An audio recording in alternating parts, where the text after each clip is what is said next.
What's going on, everybody? Welcome back to a brand new video. Today coming at you with a new video. So Iracing just dropped the new season 3 update, and with that comes with some updates with the IR18. We have a new wheel, the hybrid system, new engine sounds, and a little bit more of like kind of like aero feeling of like how the car is actually supposed to feel. A little bit more difference apparently in a dynamic tire grip. So we're at Portland.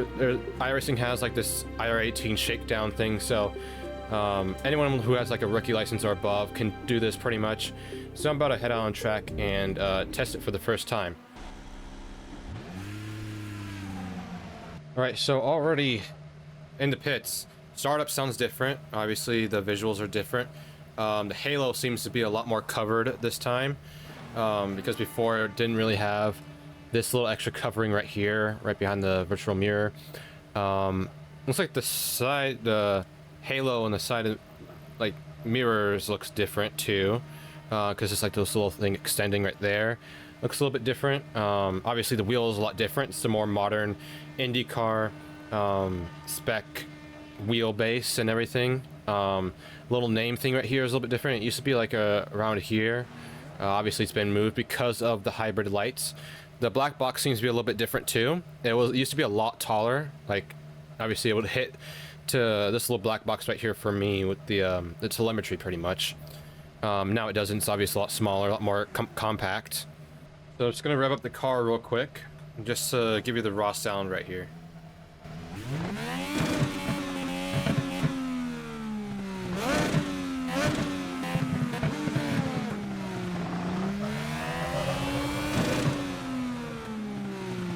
Already sounds really good compared to how it used to be. Well, the old version of this car used to sound, it had like a very like iRacing sound to it. I don't know how to explain it, but it just like had like a, the more you play iRacing over time, the more you can kind of pick up on the intricacies of said engines. Also looks like we have a little bit of the hybrid, not the hybrid, but the halo venting system right here. I haven't looked on that, what the exterior of the car looks like yet, because I just want to get a couple laps in. But there's like the little vents right here that are obviously true to real life. And I'm pretty sure the car is going to feel a little bit heavier as well. So yeah, without further ado, let's get on the track.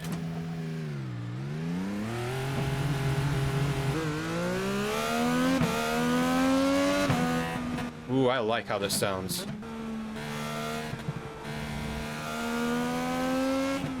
It already feels a little bit odd with just...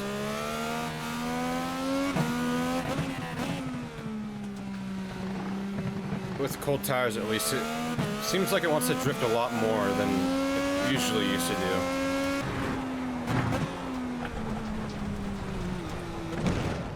Okay, I can't seem to get a good lap in, so I'm just gonna put on the alternate tires and just...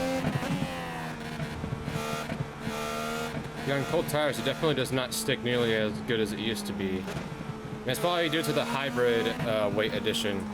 The car definitely feels a lot more sluggish in some of these turns. But probably doesn't help that I haven't really gotten a full run in yet, or even a lap completed yet.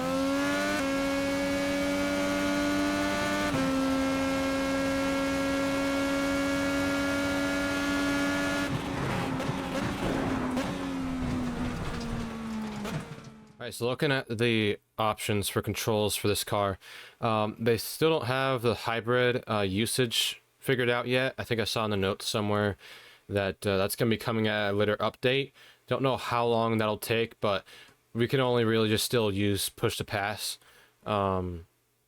as the main thing to try and make overtakes happen.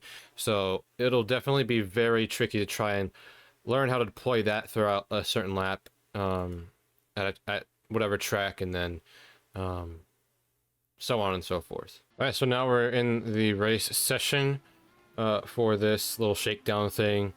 It doesn't count towards like my rating or anything, or anyone's iRating or anything.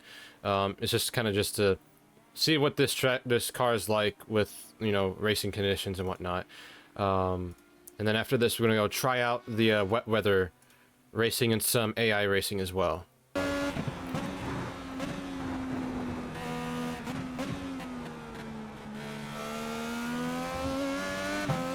Yeah, so that last like little chicane there, I can really feel the rear end sliding around and a braking.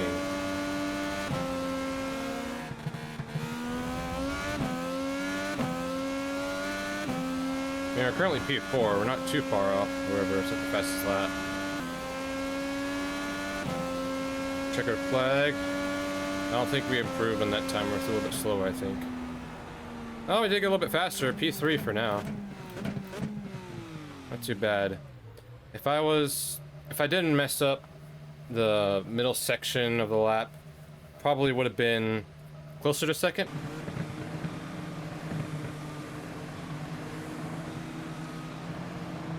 I like how close blood's getting to my attenuator here. Main thing here is to not overshoot the first corner.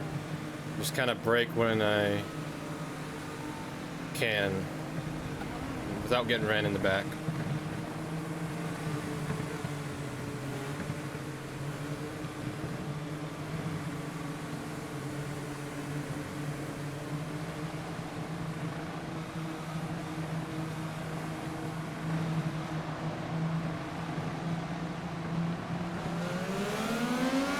Alright, we're green.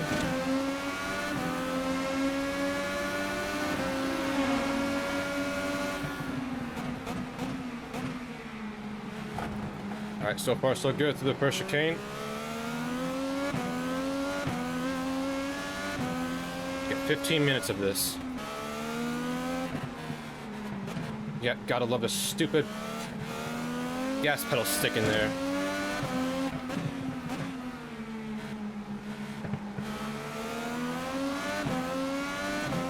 If I didn't have the gas pedal sticking right there, I still would have been able to keep that position. What the fuck? It just overdrove the corner for me, pretty much.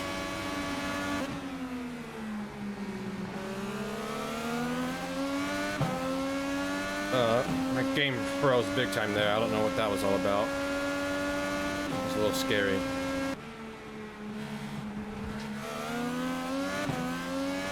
Also notice going through that bump, car doesn't hop as much.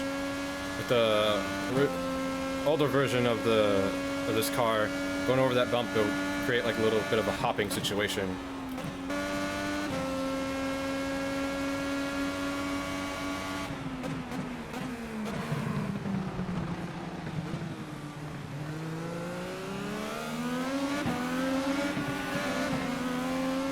Yeah, I overshot that corner just a little bit and felt like the smart thing to do there was just to let him back by. Because it wasn't my intention to actually start passing there, I just went a little bit too deep. Kind of messed us both up there.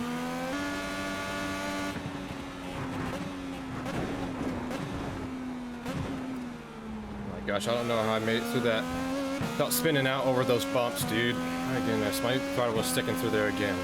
I feel like I could have been a little bit more aggressive with him going side by side into the first chicane there. Now, as someone who races these cars semi-regularly, it does feel slightly different with the added weight for the hybrid.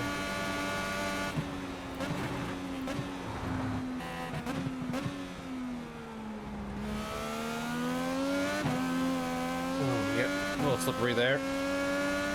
Like, it's moments like that that are just a lot more common than they were before.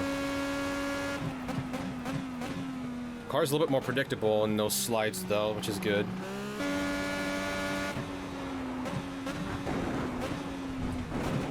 Yep, I fucked that up.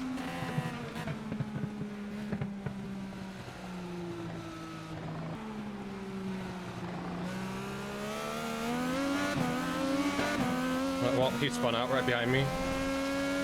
So that kind of just secures our fourth spot, unfortunately, but pretty much made the same mistake as I did in the league race a couple months back, where I just went through with a compromised line through those last couple of corners. Just had to use the escape road, unfortunately. Alright, white flag this time.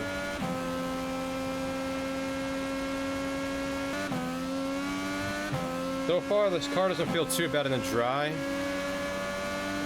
Feels like it just kind of makes the racing a little bit more stale, kind of like how it does in real life, but it doesn't help that there was like literally 7 cars here, so I bet with like a league with like a bigger field, it probably races a little bit better. All right, well, let's race over P4.